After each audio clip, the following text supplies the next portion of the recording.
Living a life in full is a conversation you always wanted to have with that person who gave an amazing TED Talk, or the author of one of your favorite books, or that inspirational Olympian you always wanted to know more about. It's graduate-level conversations with those making a difference in the world and in the lives of others. This show brings you new ideas and approaches so that you can live a life in full. I'm your host, Dr. Chris Stout, and I hope you enjoy this episode.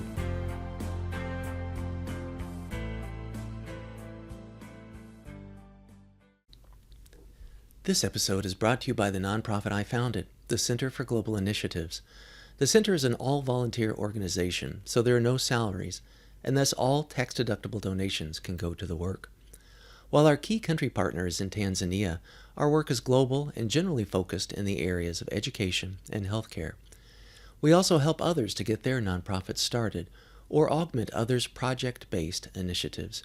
It's our goal to open-source humanitarian intervention and to help make it easier for others to do more good in the world.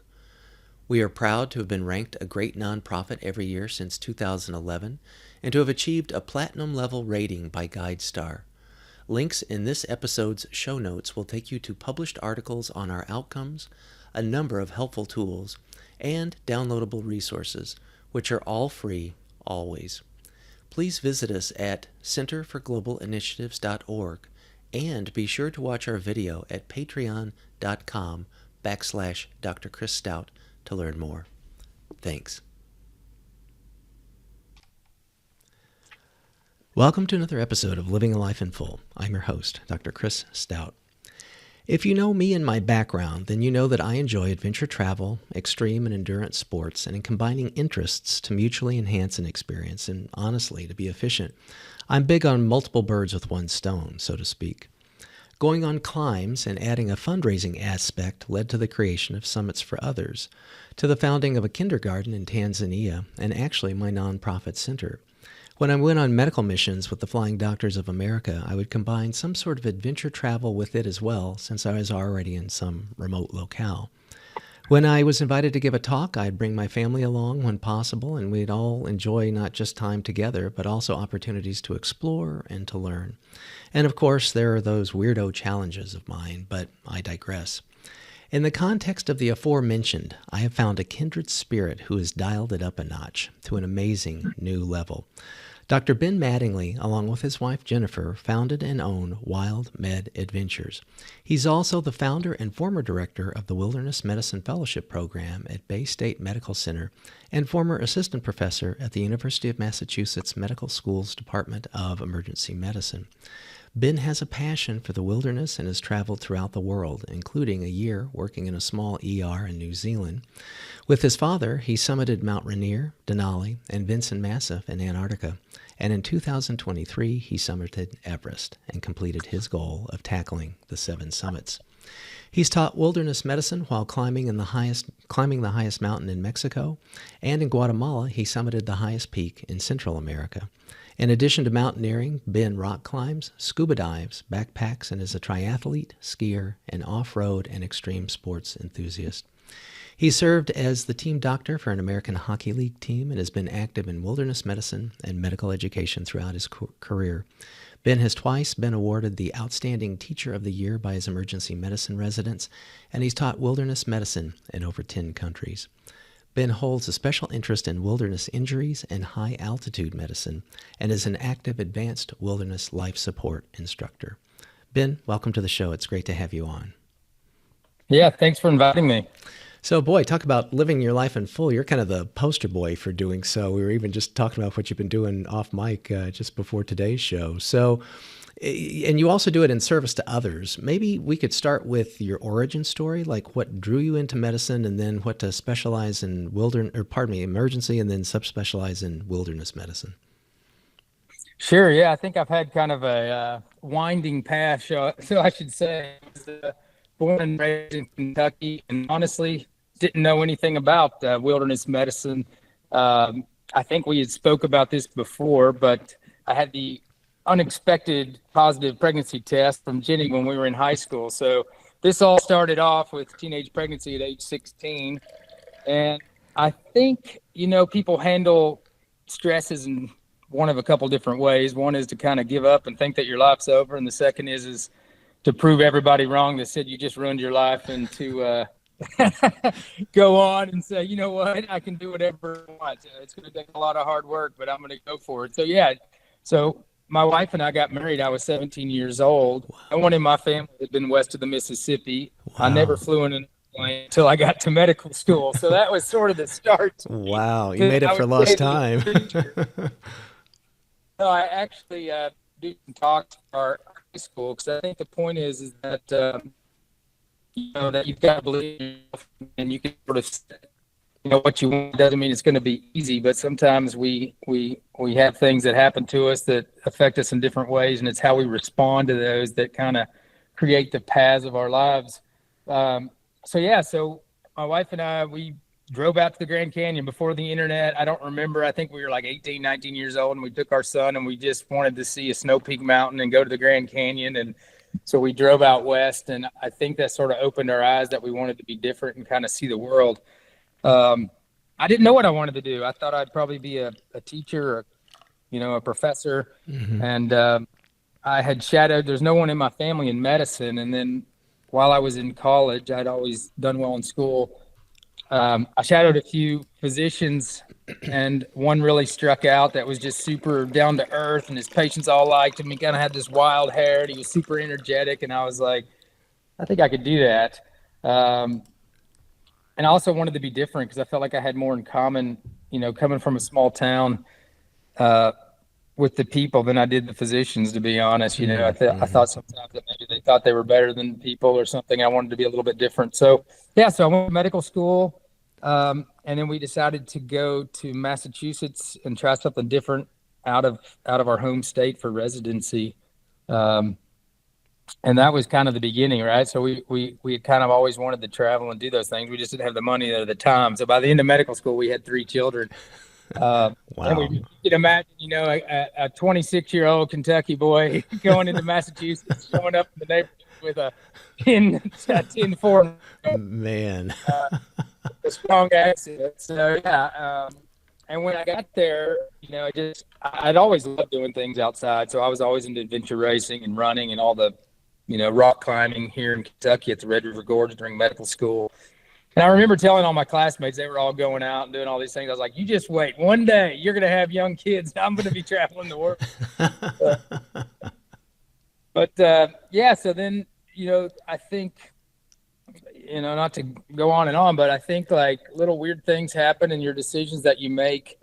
I think a lot of people put them on pause, or I'd love to do this, but it's not the right time, or maybe when I'm finished with residency, or when I have money, or when I retire. Mm-hmm. And I think that to take the opportunity to just say yes occasionally, it changes your life. So 2 years after residency, I stayed in Massachusetts to do academics.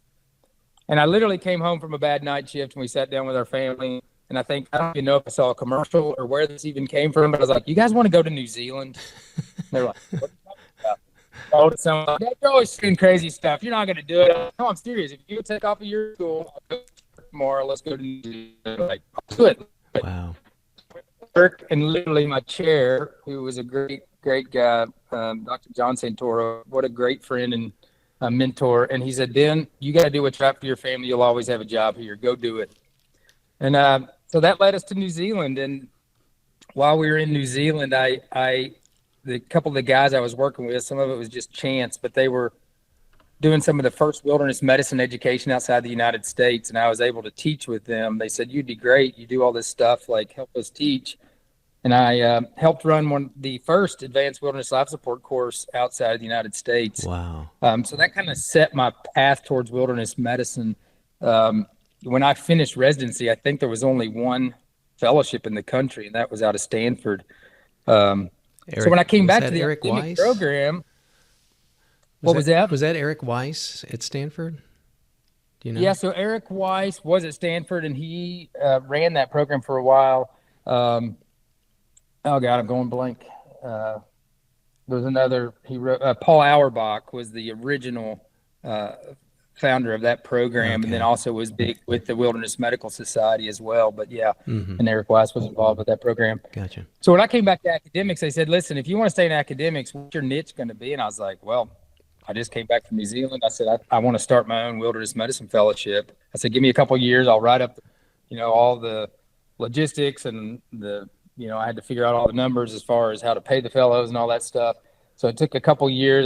I needed to be stronger in mountaineering. So I took a mountaineering course and then started the first fellowship at Baystate Medical Center. I think we were maybe like the 8th or 9th in the country at that time. Wow.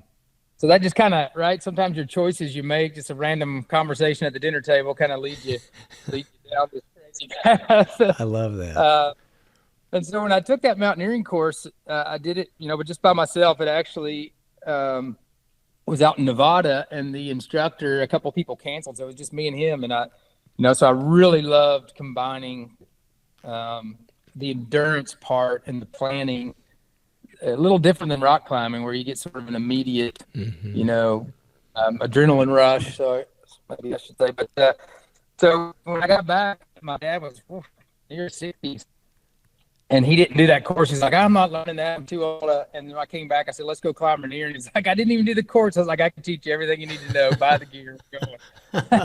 So I think another example of just like, you're never too old necessarily. You just take some chances, and go out. And so he did. And me and him and my friend, we went unguided up Ranier.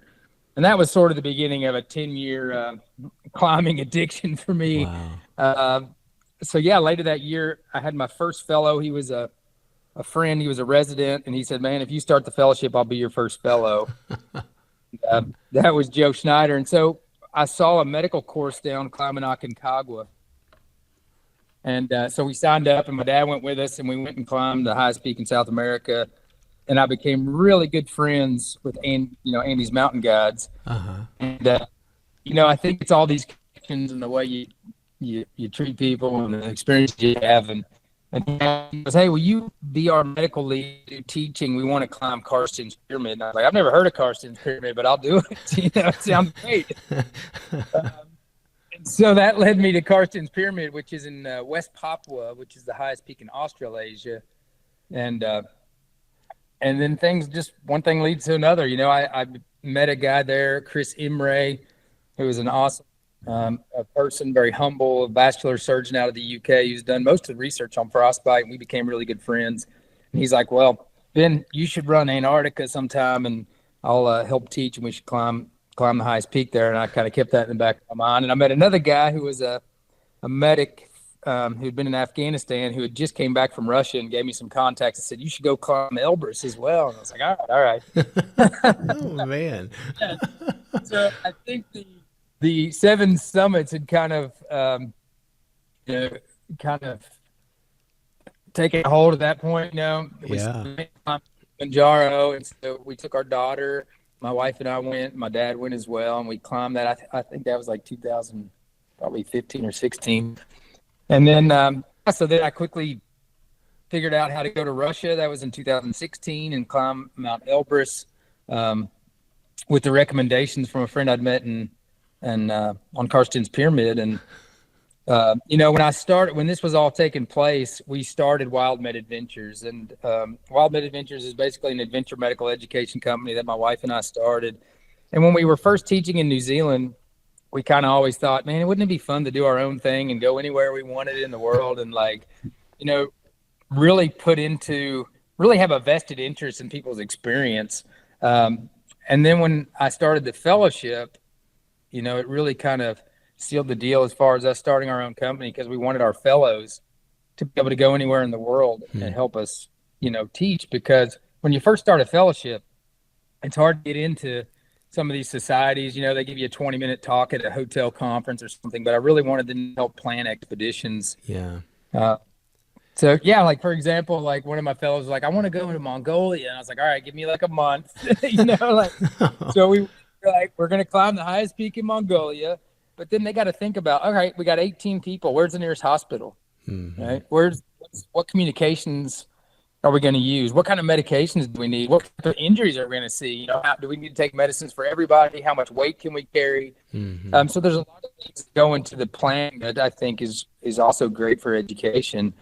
So Wild Adventures kind of started because I could take them right? We could travel around the world and really think about the different types of problems, and also teach, That's how to take great. care of those. Yeah. So, How did you get your funding initially for the fellows? Was it so for grants the or? fellowship, yeah. So again, it's basically they're going to do an extra year of training. So how most of these fellowships work, they're gonna work a certain number of shifts as an attending physician in the hospital, right? So they would work 8 shifts a month, which would cover their cost, and I had to run all the different numbers as far as what the department was going to make, how we are going to fund things. And that was the And ED emergency? yeah, Okay, emergency department. got it. Yeah, so most of the fellowships initially in wilderness medicine were all emergency medicine residencies. Makes sense. Yeah, and now I think there are probably, and I don't want to misquote, but I think there's probably 30 plus fellowships now, and some of those are offered for family practitioners and also like mid-level providers. Wow. They have some programs like physician assistants and associates as well as nurse practitioners. So it's really grown in the last decade for That's sure. great. And Jenny's a physician assistant, right? Yeah, she is. When did she Yes. get her training? Was that kind of simultaneous to your medical school, or how did you guys fit all that in? Yeah, so Jenny, she was 2 years ahead of me in school, we're about a year difference in age. So when I was finishing high school, she was in college. At that time, you didn't have to have an undergraduate degree to go to become a physician assistant. So she got into the program and graduated PA school right a year before I went to medical school. So when I was in medical school, she would work 2 12-hour ER shifts on the weekends when I was out of school. Yeah, so we just kind of made it work. Man. I think you has helped. I don't know if I can do that now. I was like, how do we do that? No. Yeah. So then, so she worked in the ER while I was in medical school. And when we moved to Massachusetts, when I was in residency, she switched and was doing student health, which was nice. Just for our schedules, a lot of times she would have the summer off. I bet. Be able to be So kids, yeah. I'm going to circle back to the climbing. So let's put a pin in that for a second. But speaking of the Wild Med Adventure genesis, so could you step us through the mechanics of creating a continuing medical education company? Because I know you and I talked a while back, like I'm a clinical psychologist. And I know the criteria for maintaining your practice license for psychologists varies from state to state as it does, for a variety of other healthcare providers. And I know that becoming certified or approved by a state licensing board or a professional organization to provide, training that gives you, either CMEs for medicine or continuing ed for psychology, for example, is really complex. And they have it's a pain in the neck. It's very difficult. There's high standards. So what was it like for you and Jenny? Because you guys cover, so many different types of providers, physicians and nurses and EMTs and others. How do you sort out all that? And how did that, where do you even start with that? Because that seems to me like it'd be such a daunting task in the early days. Yeah, I think it's kind of overwhelming. We first started out with a certification class that we would run, Advanced Wilderness Life Support, which has got sort of a, just like ACLS or PALS or some of these certification courses. You can become an instructor, but they kind of sort out the curriculum. So when we started, we would run a few of these courses. Our very first course was actually in Guatemala. And we would run it as an advanced life support course. We're trying to figure out the accreditation. Our biggest hurdle was trying to get our courses approved for the medical education. And that all has to go through ACCME, which is, approves your accreditation. So we actually went through the Wilderness Medical Society, but you're right. Every single course has to have its own application, and you have to evidence, a big application process to try to figure out, you have to provide evidence as why do people need to learn this topic? Where is the learning? What are the learning points? Where is there a deficit within the curriculum that maybe people haven't been taught this very well?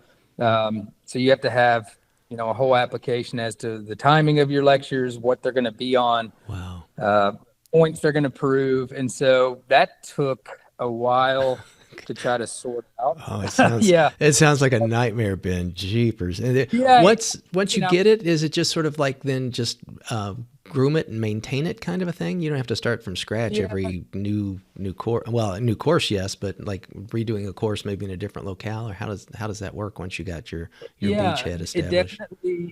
It definitely, once you've done it and you sort of figured out the framework, you can kind of use that as a skeleton, courses, and then change up the the articles or the, how to, we would change up some of the application, but mostly that would stay the same, because for us, we wanted we don't want just a generic curriculum that we do on every course. Like if we're going to go, if we're doing a mountaineering course, we want to teach about altitude and frostbite and hypothermia. And if we're doing, off-roading, we want to do trauma and head injuries and statistics on, off-roading, whether it's dirt bikes or snowmobiles. And so we want to tailor that curriculum. And we have a lot of repeaters. I would say about 90%, like we got a Honduras trip coming up. 20 out of the 22 people we know already, so they don't want to hear the same stuff over and over. Wow.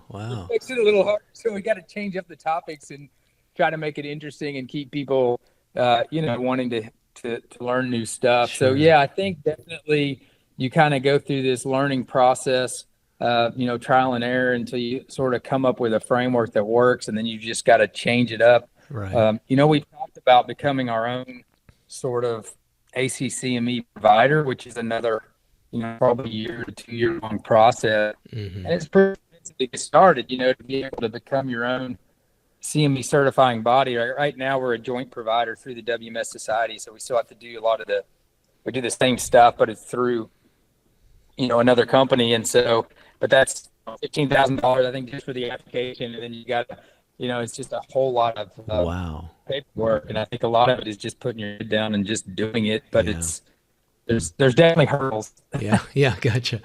So I'm going to get this going to be like a plug, but I have a quote from something that you said a while back, and the quote is, "We strive to make our courses not only an excellent learning opportunity, but a chance to visit amazing locations with good company and memories to share for a lifetime." And obviously, like you were just saying, Guatemala, like 20 out of 22 or second time, X time people that have come back. So that's a good testament to the quality of it and what they get out of it.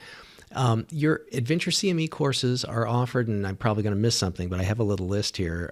Mexico, Costa Rica, Austria, Mongolia, Russia, New Zealand, Guatemala, Papua New Guinea, in the U.S. and elsewhere, and can include rafting, hiking, diving, skiing, climbing, mountaineering, and other outdoor activities. So how do you then go about selecting locations, selecting what kind of sports? I mean, I get it, like if it's Mongolia and climbing or something like that, but and then maybe give us a sketch of like what a typical trip or two might look like. So how do you pick them? How do you pick where to go, what sports and activities, and then a couple of trip examples? Yeah, sure. No, mostly, I mean, it started out, I was, we were mostly doing mountains. Some of it's random, sort of like, I feel like my life's kind of been random in certain ways. We would have people show up, they're like, "You've got to run a fishing trip in Alaska. We've got an outfitter." And I'll be like, "I'll check it out. Send me the details." We're like, "Yeah, why don't we do that?" Some of it's just trips I want to do. So like, it might be an off-roading, but usually we've either checked it out ourselves. So, my wife and I or a friend will go down and make sure that the outfitter's good, or it's going to be a recommendation from somebody I really trust. So, sometimes we'll, and then it'll be like, "Well, why haven't you ran a snowmobiling trip?" I'm like, "I don't know. I'd love to run a snowmobiling trip. Do you have a contact, or where can we go, or what do y'all want to do?" And so some of it's kind of random. I think there's certain trips we run almost every year, which are sort of like, trip of a lifetime that a lot of people want to do. Kilimanjaro, right?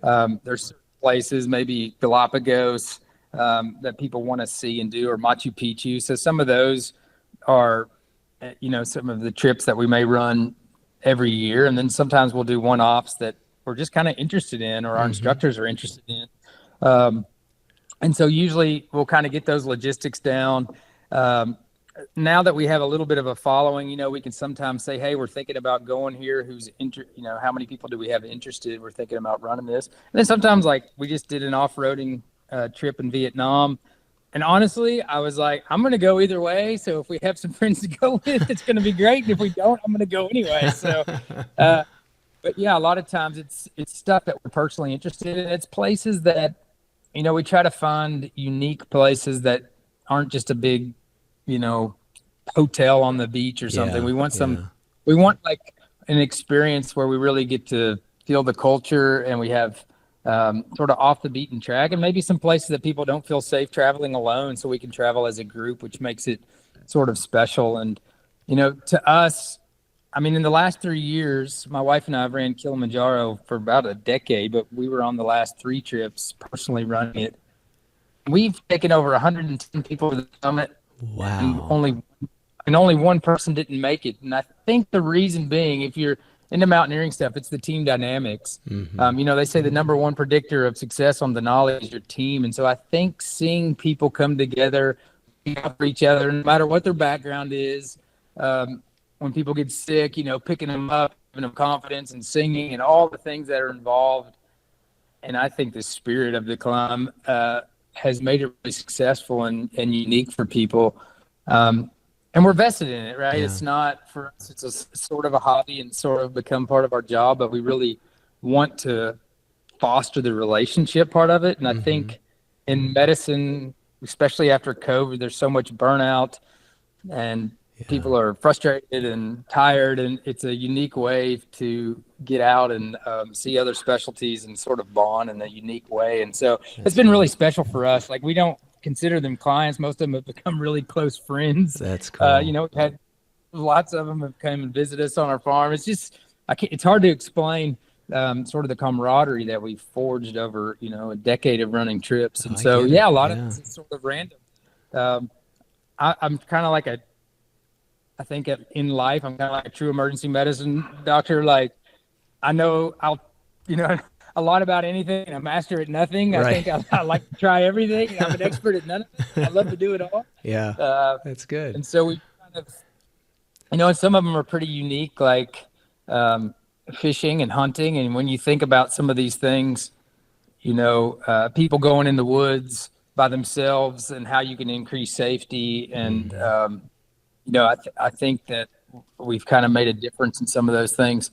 Whereas a lot of the wilderness medicine is focused only on mountains. It's like, you know, the outdoorsmen that are fishermen and hunters and going to Alaska to hunt, and the guides don't even ask you, you know, if you have diabetes or heart disease or so, you know, create different ways to think about where we're going and how to be more safe is kind of cool. That's a good point. So that gives me two new questions. So do you have a minimum number of go, no go, or does it depend upon the trip? Like you're just saying, you know, hey, I'm going, you know, if no one else goes, no problem, I'm going anyway. But for the businessy side of it, do you have like a critical number, or is there like a max number to say, well, you know, we can't take 50 people, or, you know, we can't, I guess it varies by the trip. You know, you're not going to have like a humongous, you know, climbing party or something.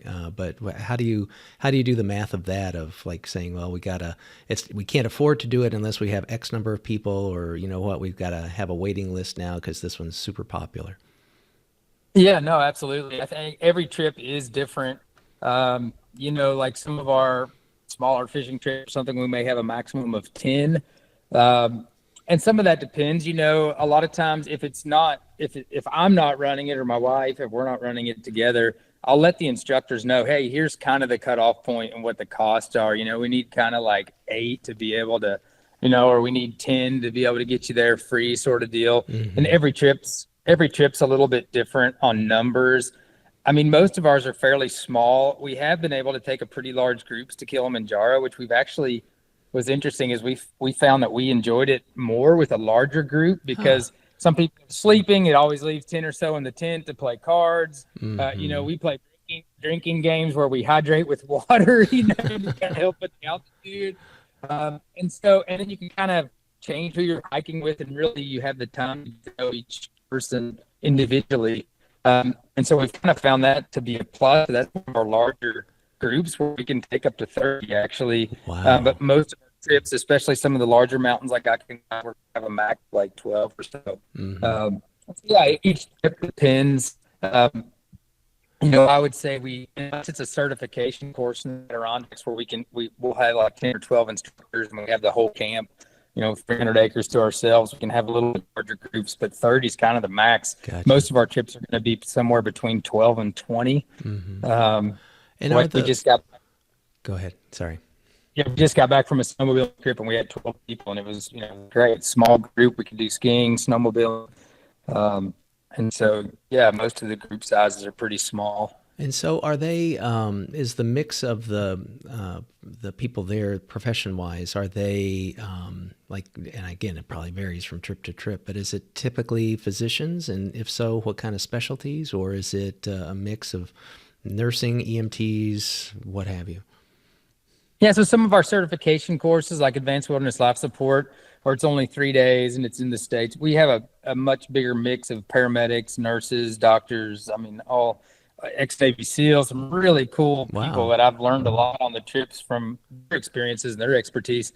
I would say most of the trips are probably physicians.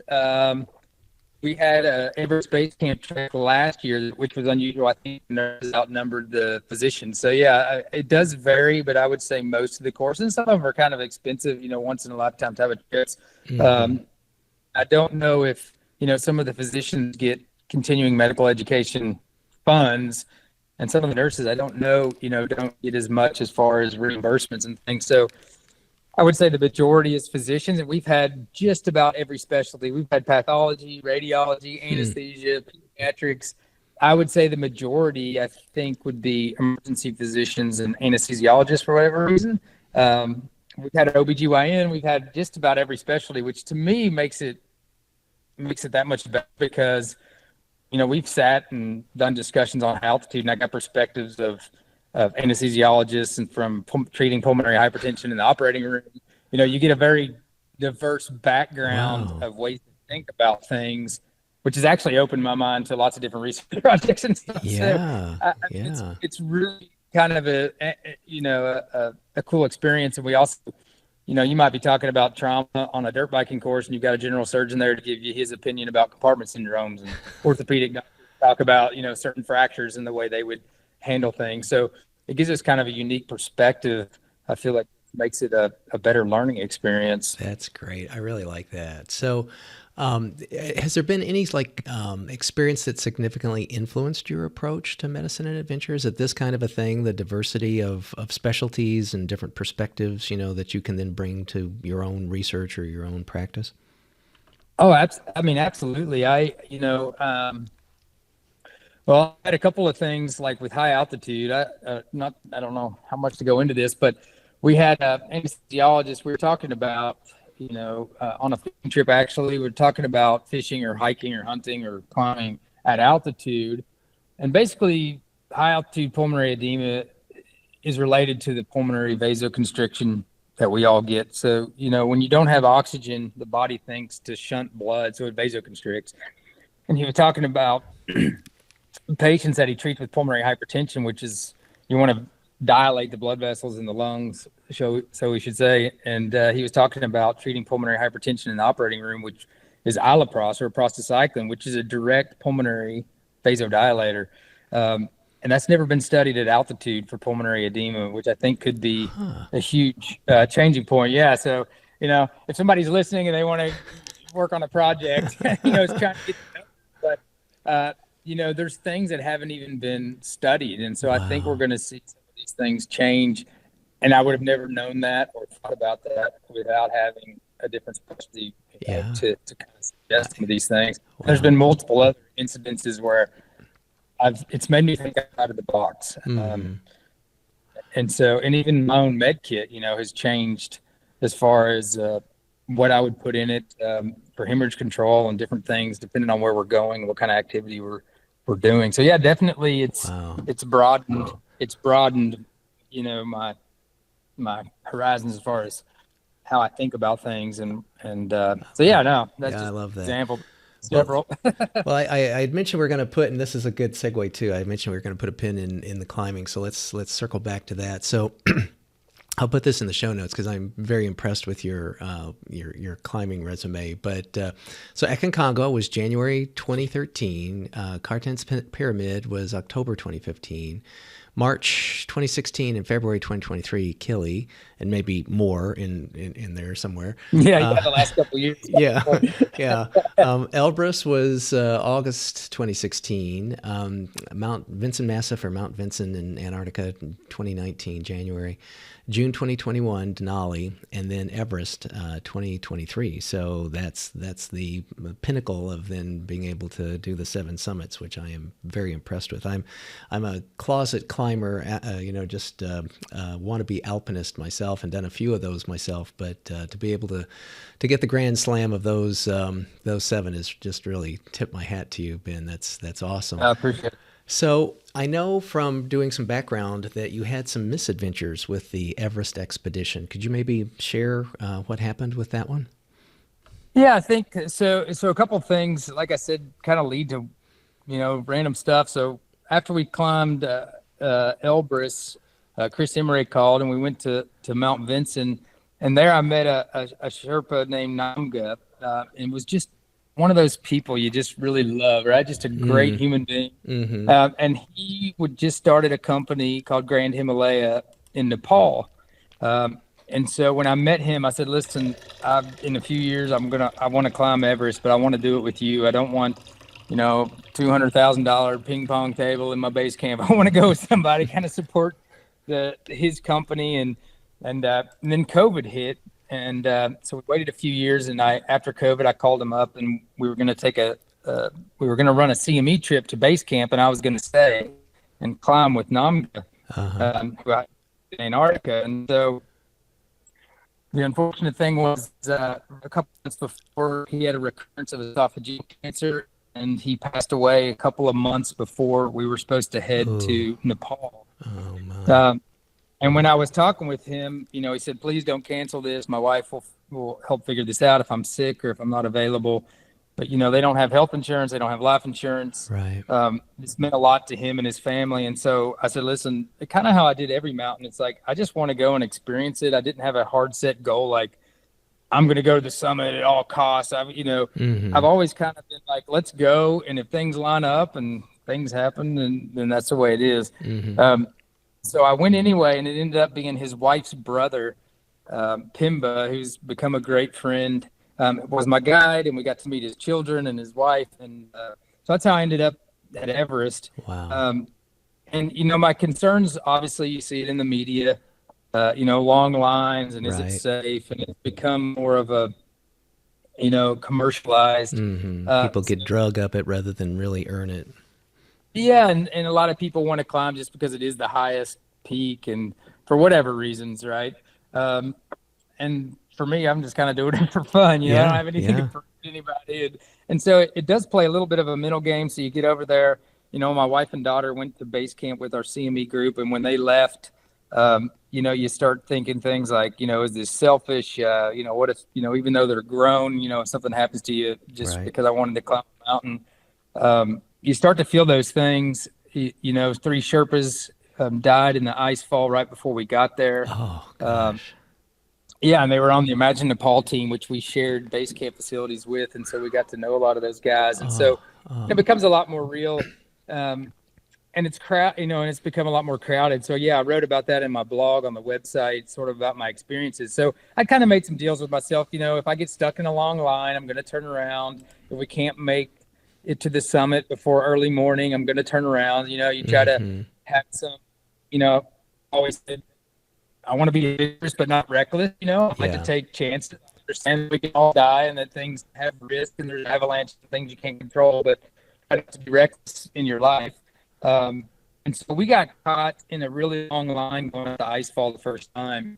When we got to Camp 1, I told my guy Pimba, I was like, man, I had a great experience. I've got to see everything. I got to meet people, but I think I'm done, And he's like, did I do something wrong? Like, what are you talking about? Oh. I was like, no, it's just, we were just getting a sweat. I was just feeling good. And then we sat for like an hour in a really dangerous section on the ice fall. And to me, mentally, it's like, is this worth it? Good for you. What if I get stuck higher up? Mm-hmm.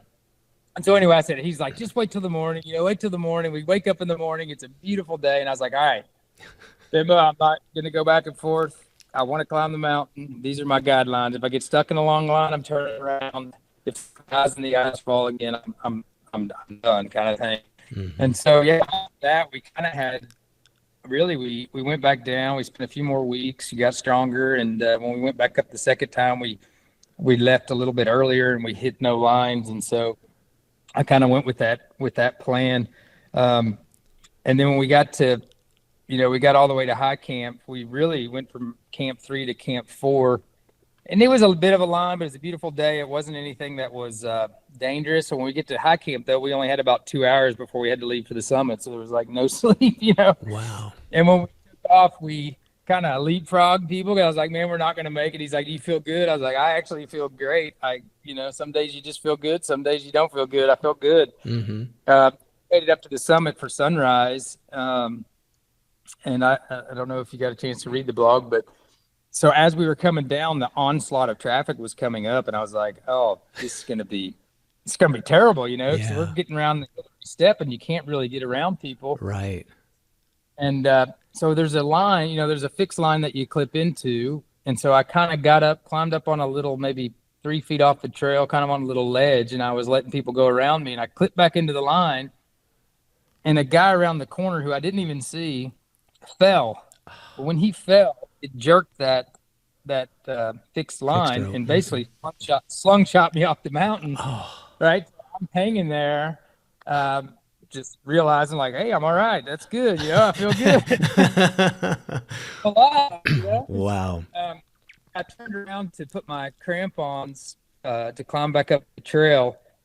I put my left leg down, man. It was like somebody shot my left knee, and so I. Luckily I could manage, and I got up and I was able to get down. It was going to be a long get down. Wow.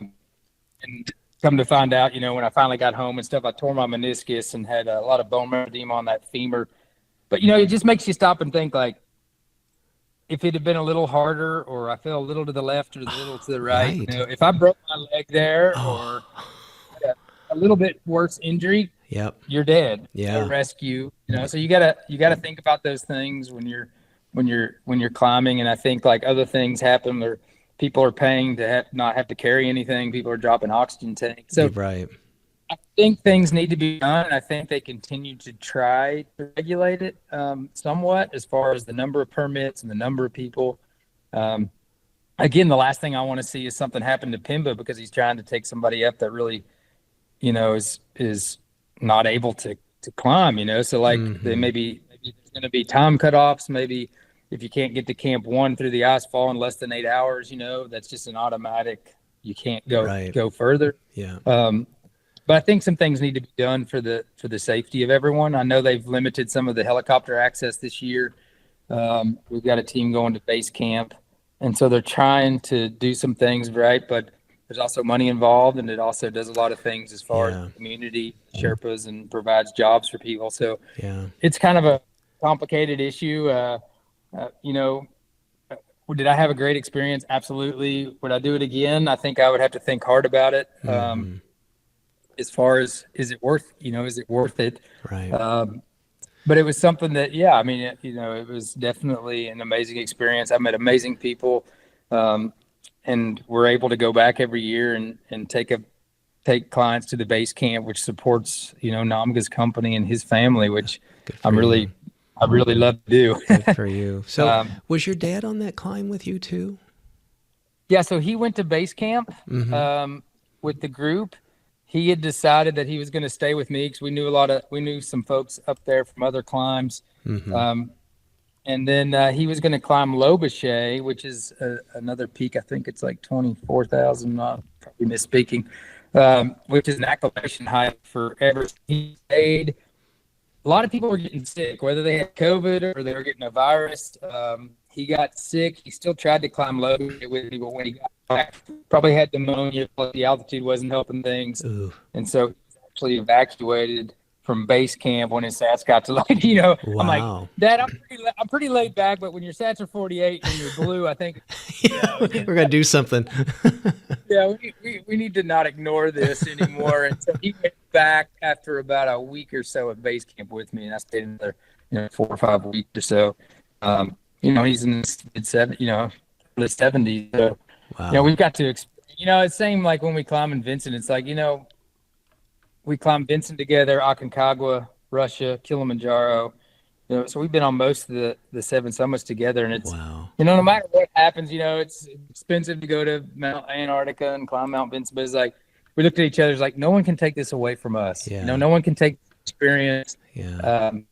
And these, everything that we got to do together, you can't take that away. And it's been pretty special. Same with being able to take my kids on some of the climbs and my wife. Yeah. The whole family aspect of that just brings a whole nother dimension. Like you said, you can't change that. You can't take that away. So, so correct me if my background research is wrong, or let's dive into it if it's correct. But you had a bit of a challenge on Denali as well too. But you said it's kind of your favorite climb. Can you share with us what that story's all about? Yeah, absolutely. So Denali, I guess, most of the mountains, you're obviously going to hire guides. You don't know there. You don't have the base camp facilities. But for Denali, especially being in, North America, we wanted to climb that unguided, making all of our own decisions and sort of planning out the climb and the rope work and everything. So we went in 2019 or 19, I guess. And we had a 4-man team. It was me, my dad, my best buddy. He was like a brother to me. We grew up together. He's got his PhD in exercise science, and his friend. And we hit some of the worst weather. We thought we would take the stuff for 30 days, right? So we're like, we're going to stay no matter what. And we're just going to hang out. We got crushed. The mountains don't always allow you to see all.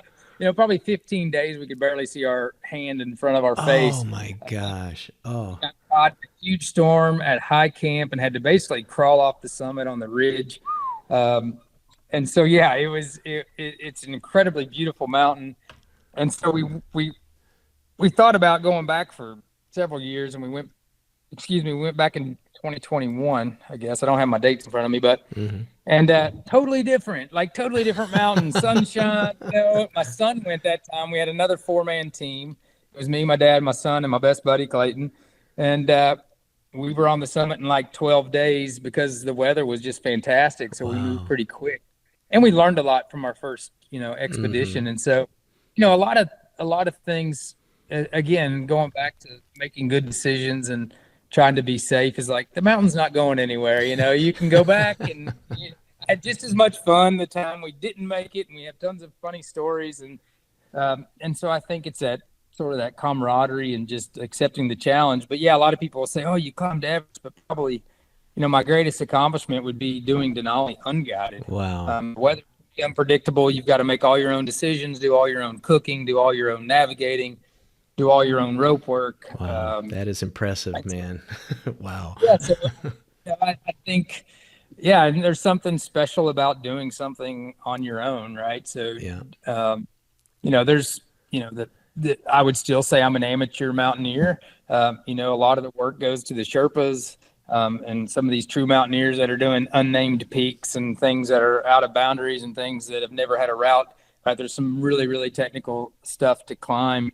And so, I think that makes it, that much harder and that much more special sometimes when you do things on your own. Yeah, it's very impressive. I mean, the experiences that I've had with my climbs have always been, guided and whatnot. And I know that they can be plenty challenging enough in the physical as well as the psychological kinds of ways. So I really deep respect and tip my hat to you for that. So, oh no, appreciate it. So I'm going to circle back now to wilderness medicine, and I'm going to be a little selfish because I want to pick your brain about some things that I want to do out loud with you. So I know you're a fellow of the Academy of Wilderness Medicine, and that's part of the Wilderness Medical Society, I think. First of all, tell us a little bit about that. What's that all about?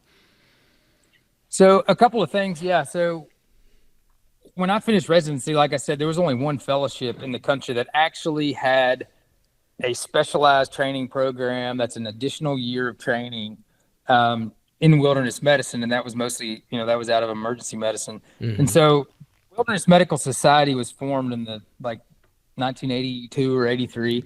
And basically what it was is a bunch of physicians, right, that love to climb, love to travel, and said, we're doing things wrong. Like, we need a society that has an evidence-based approach of how to approach mountaineering and mountaineering sickness and make it safer, and people that are going to the jungle and look at more evidence on snake bites and all these different things. Mm-hmm. And so Wilderness Medical Society formed in the 80s. I think Paul Auerbach was one of the original founders of that.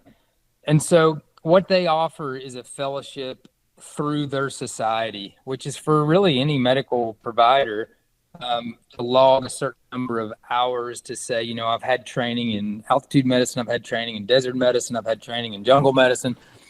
And it gives you sort of some notoriety or, you know, something to say that I've had a little additional training. And so really anyone can do that. And when I was going to start the fellowship, really there weren't many other avenues. So it's like almost like a grandfathering in process. You know, it gives you some credentials to say you've had some training and you have some background to actually even be able to run a fellowship.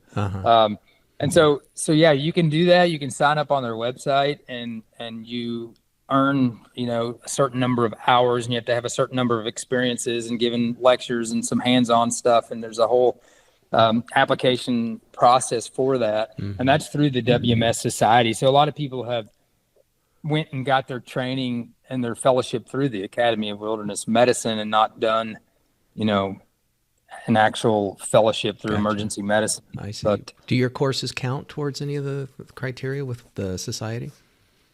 Yeah, so all of our courses, because of that and because our close relationship with them, all of our courses count for credit towards the WMS fellowship of the or what we call the FOM. Yeah, so that's a separate application process, but we actually log all of our trips. We did do some wellness retreats that we didn't do, but all of our wilderness medicine courses will count towards that fellowship. Okay. Percent of that fellowship. That's so some great. of the hours have to be done through their society, but yeah. That's a win-win. That's great. So I'm a big fan of Knowles, and years ago I took their wilderness medicine course and really enjoyed it, and that kind of motivated. I created this thing. It would be embarrassing to show you, but I did a thing called what I titled the Wilderness Medicine Emergency Soap Note.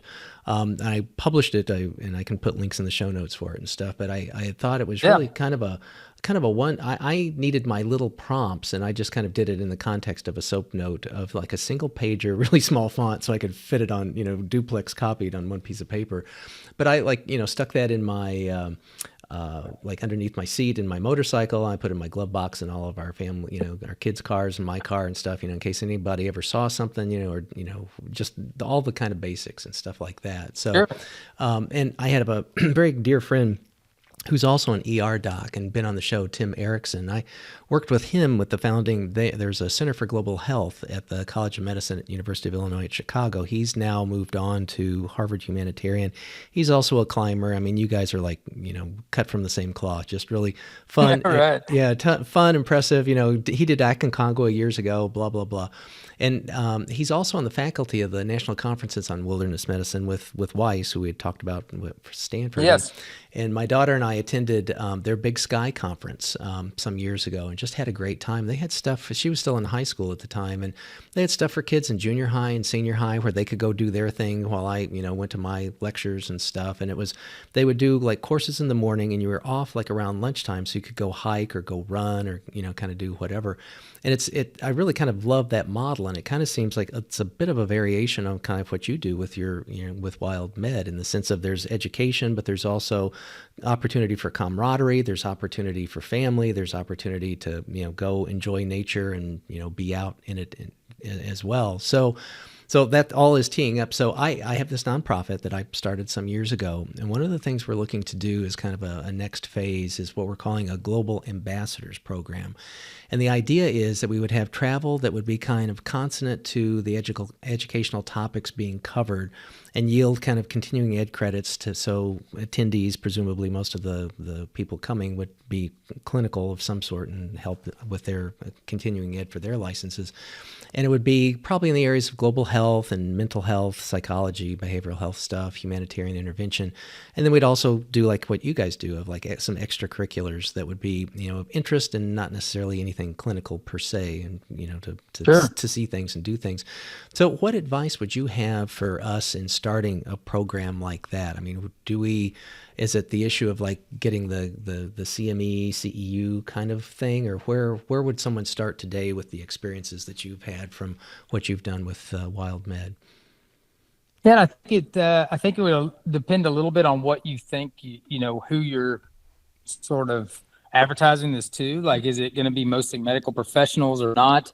I think there's a huge need for, the general population to learn some basics about even just wilderness travel and how to do that safely on a basic level, right? So like just some framework, like you talked about with the soap notes, some process, whether it's just a wilderness first aid that you could offer along with that course. It kind of depends on, I think you're trying to who you see is going on these trips. If you had a lot of medical providers and stuff, I think getting it certified to where they could use their, some medical education credits and stuff would be worthwhile for sure. Okay. So I guess, because we've even thought about, like, do you run trips where you just do a wilderness first aid for the general public and go climb Kilimanjaro and get to experience something really cool, but also learn a few things about, hey, what should you take with you as far as communications or a basic med kit, or if something happens. So I guess, and I think, you could figure those things out as far as what you would want to offer. And I think easily, if it was basic wilderness first aid, some extracurriculars, like how to make a carry, how to evacuate someone, you could easily incorporate those in with not too much work. Gotcha. I think that's good advice. I think, just that the whole general, because that was kind of, I mean, for me, the clinical psychology, doesn't give me a whole lot of training in wilderness medicine. So like taking those NOLS courses and things like that was just, very helpful. And then also for me, when I would do the flying doctors trips, I'm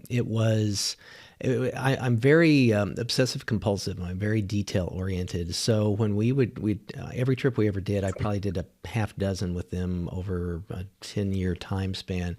I would kind of be the guy, because we never had a pharmacist that went along with us, but I would be the guy that would kind of manage all the donated medications.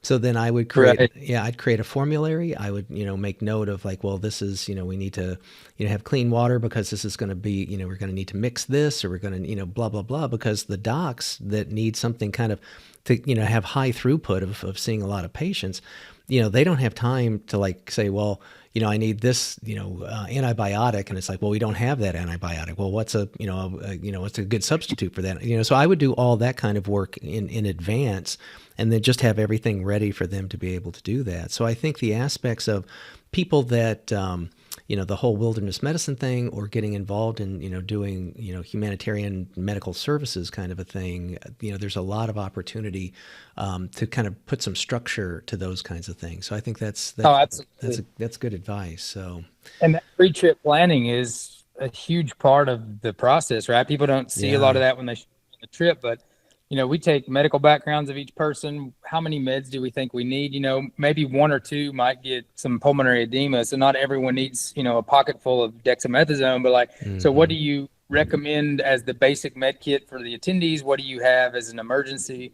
All of that pre-trip planning as far as vaccinations and where are we going and what kind of injury patterns we see is a big part of, that safety process that we go through, just organizing the meds and what do we have as alternatives. That's a huge, that becomes extremely important down the road. Right? Yeah. Well, I did a lot of travel to some kind of hinky places and stuff. And one of the things that I learned early on, I found I don't know if the company even exists anymore, but I got a sealed suture kit because I thought, if something happens to me, I don't want, tetanus on top of everything else, or some kind of infection or what have you. So, and it was nice because you could kind of get it through security because it was sealed. It was like, it wasn't like I was going to stick somebody with a needle or something. So I think, all those kinds of things aren't necessarily, like you've learned through experience, or I've had similar, kinds of learnings through experience, that there's these kinds of things that then you can kind of, the proverbial see one, do one, teach one kind of a thing. So that's good. So you had mentioned like some of these cross-disciplinary, multidisciplinary opportunities to work with people in different specialties, and it gave you ideas for potential research and stuff. Do you get your crystal ball out? Do you have a feel for where the field of wilderness medicine's evolving in the years to come, and maybe what excites you about what you see on the horizon? Well, I think from over even in the last decade, how much it has changed. And I think what I found is people, a lot of people, they may sign up for a trip because they just want to do that trip. Or they come, I've had people say, well, we came on this fish trip because we wanted to fish, but it was really awesome that we learned a lot of things, as well as, and that's what we hope people take home from it, because a lot of the world's changed, we're traveling. And so people think, well, I don't climb mountains or I don't need wilderness medicine. But that wilderness medicine could be in an airplane. It could be miles in your backyard. Yeah. And I think it brings the practicality of medicine and thinking outside of the box. Like, we've been trained to take care of this stuff in the hospital. But you remove that hospital setting and it happens in Tanzania that you have to control the scene. Who do I have that can help? You have to coordinate so many different things. And so I think it brings sort of why we went into medicine to begin with, and brings it back sort of into the main focus. And people like to do these things. They like to ski, they like to snowmobile, they like to travel, they like to ride off-road. And they really don't learn a lot about some of those things in medical school, to be honest. Right, sure. How embarrassing would it be to be a U.S. trained emergency physician? You go overseas, there's a car accident, they throw you a tourniquet, and you're like, I've never seen one of these before. I don't know how to use it. So, I think what people realize is that they don't get a ton of training outside of the hospital to think about things, or how, a stick could be used as a splint, and how to formulate wraps and carries and all the other essentials.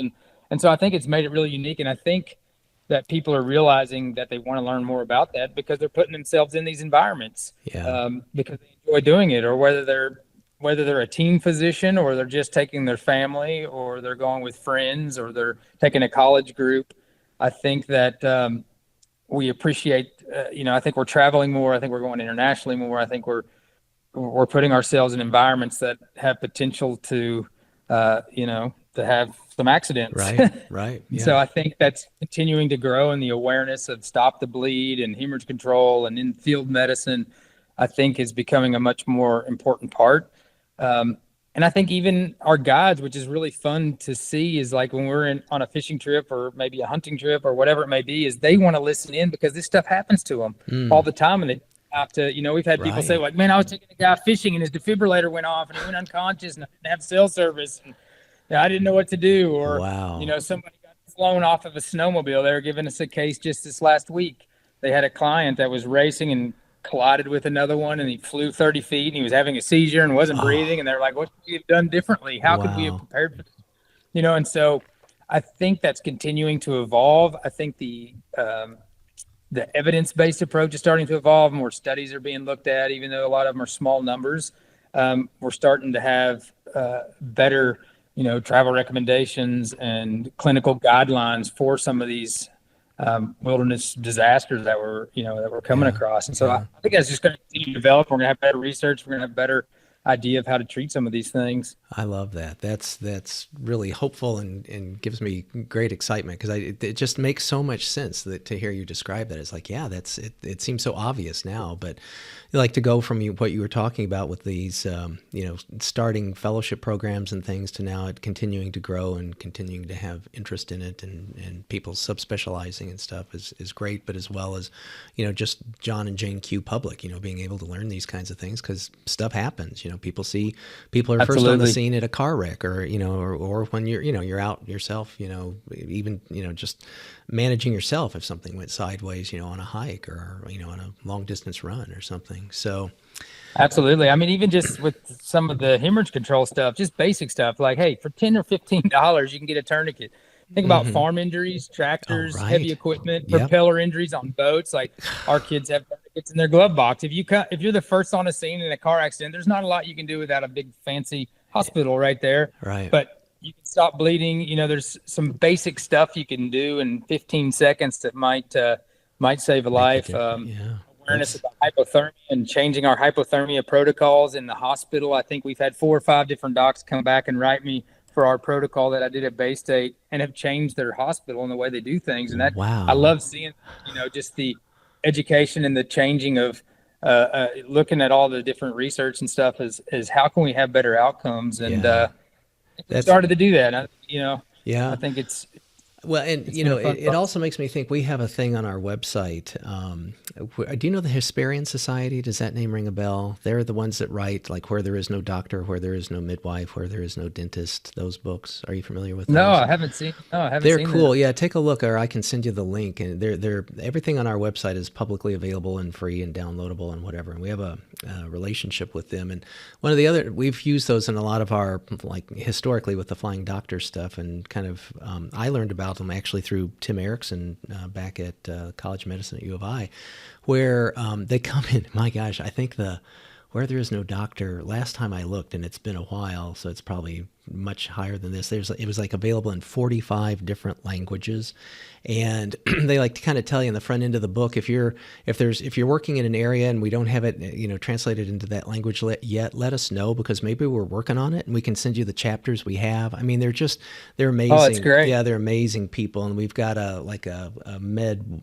wiki kind of thing and blah blah blah. But it's that same kind of thing, because a lot of the stuff that we did with our center was work with resource poor hospitals, and work with 2 hospitals in Tanzania still. And we one of our first trips that I was involved with was to Vietnam, and it's kind of like the train the trainer kind of a thing too, when you have that kind of opportunity to do that. So it's not just parachuting in and doing something and then leaving them on their own kind of a thing. Right. There's a whole educational part of that. So I'll probably stick that in the show notes too. So Ben, we've covered a lot of territory. Is there anything that we've missed, or anything that you'd like to add? You've been very generous with your time. I could spend all day talking with you, buddy. But what? Yeah, I could talk about mountains for weeks. Yeah, I know. Same. I know.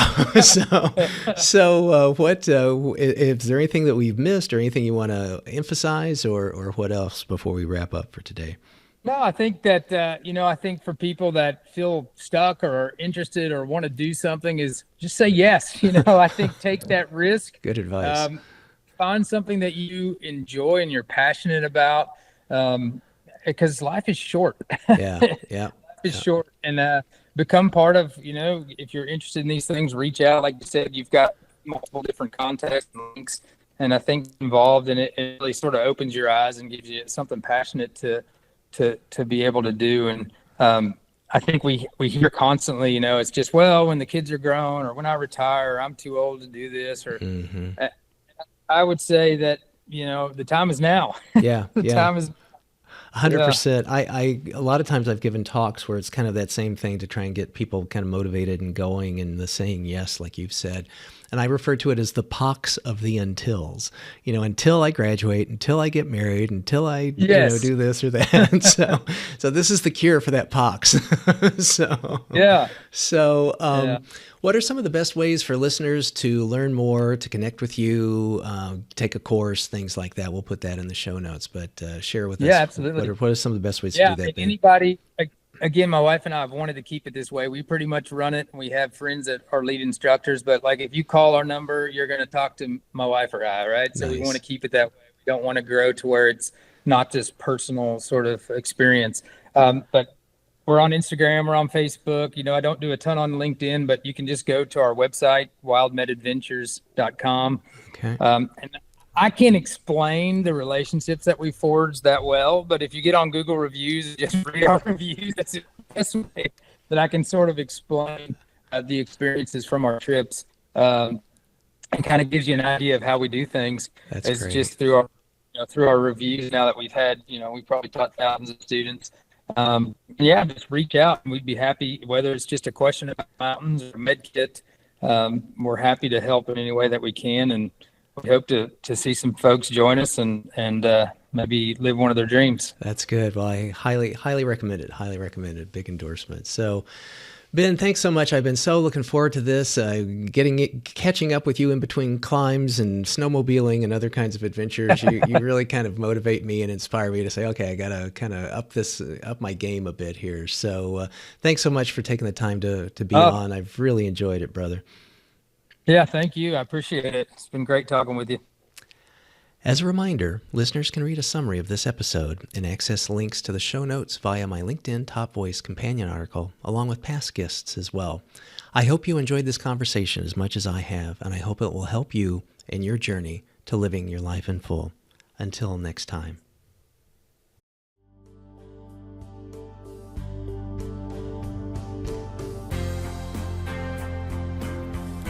Living a Life in Full is a production of Stout Media, a subsidiary of Gordian Knot, LLC. Assistant producer, Gracie Wong. Music, Dan O'Brien. Executive producer and host, Dr. Chris Stout. To learn more, stop by our website at Life in Full for show notes. And please recommend us to your friends and subscribe on your favorite platform. And as for the obligatory disclaimer, this podcast is for general information uses only and does not constitute the practice of psychology, medicine, nutrition, or other professional healthcare services, including the giving of medical or psychological advice. No doctor-patient relationship is formed. Lastly, and perhaps most importantly, I take conflicts of interest seriously.